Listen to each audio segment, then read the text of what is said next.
আসসালামু আলাইকুম দর্শক বন্ধুরা, আপনারা সবাই কেমন আছেন? আলহামদুলিল্লাহ আমি ভালো আছি। তো আমি গরুর মাংস রান্না করব। এখানে আমি গরুর মাংসগুলো ধুয়ে ভালো করে পরিষ্কার করে কড়াইয়ে দিয়ে দিয়েছি। আর গরুর মাংস আমি হাতে মেখে রান্না করব। আর এখানে আমি পটল নিয়েছি, গরুর মাংস আমি পটল দিয়ে দেবো। তো আমি এখানে ৬-৭টি পটল এভাবে কেটে নিয়েছি। তো আমি এখন মশলা অ্যাড করব। তো এখানে আমি দিয়ে দিলাম পেঁয়াজ কুচি,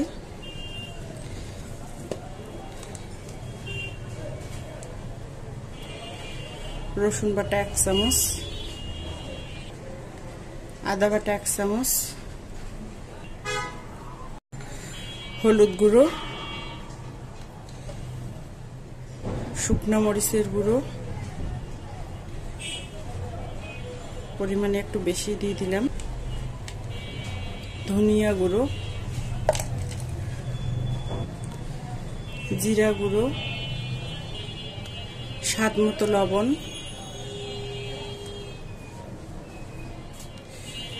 পরিমাণ মতো সয়াবিন তেল।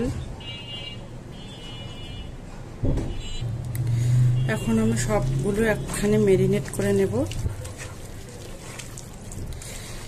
গরুর মাংস যদি এভাবে হাতে মেখে ম্যারিনেট করে রান্না করা যায় তাহলে খেতে কিন্তু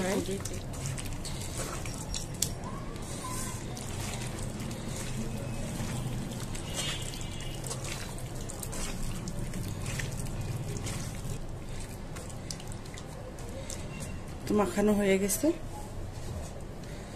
এখন আমি দিয়ে দেব পানি।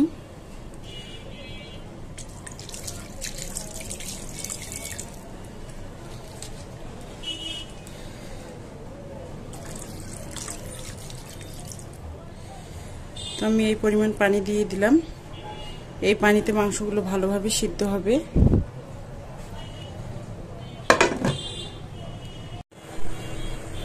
তো আমি এখন ঢাকনাটা খুলে নেড়ে দেব।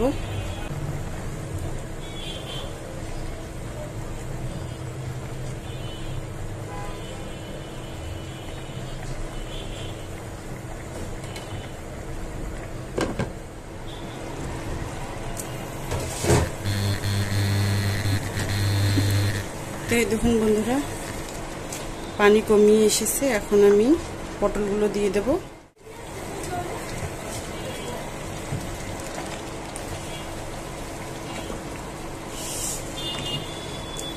মাংসের সাথে পটলগুলো আমি ভালোভাবে কষে নেব।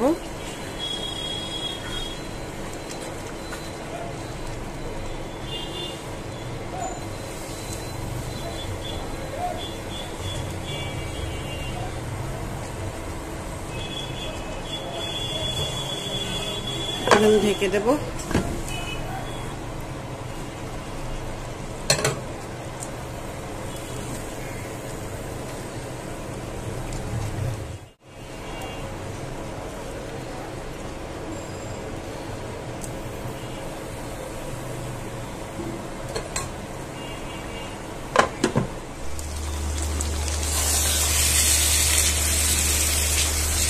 তো দেখুন বন্ধুরা, মাংসটা আমি এভাবে কষিয়ে নিচ্ছি। পটলগুলো কিন্তু দেখুন সিদ্ধ হয়ে গেছে।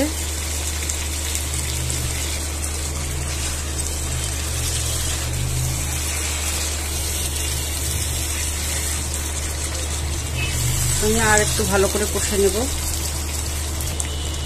তো দেখুন বন্ধুরা, উপর দিয়ে তেল কিন্তু ছেড়ে দিয়েছে। আর এই দেখুন নিচে কিন্তু লেগে গেছে।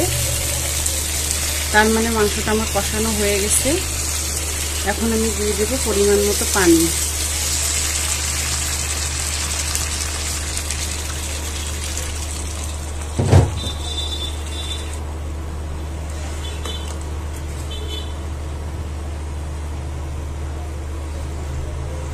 আমি গরুর মাংসটা ঝোল করব, সেজন্য আমি একটু পানি দিয়েছি বেশি করে।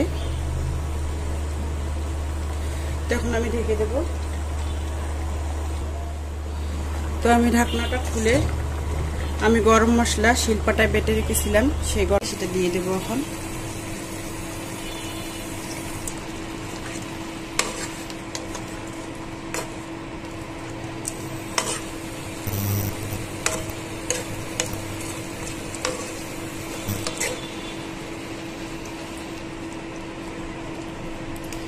তো রান্নাটা এখন আমার হয়ে গেছে, আমি ঢাকনা দিয়ে রেখে দেব।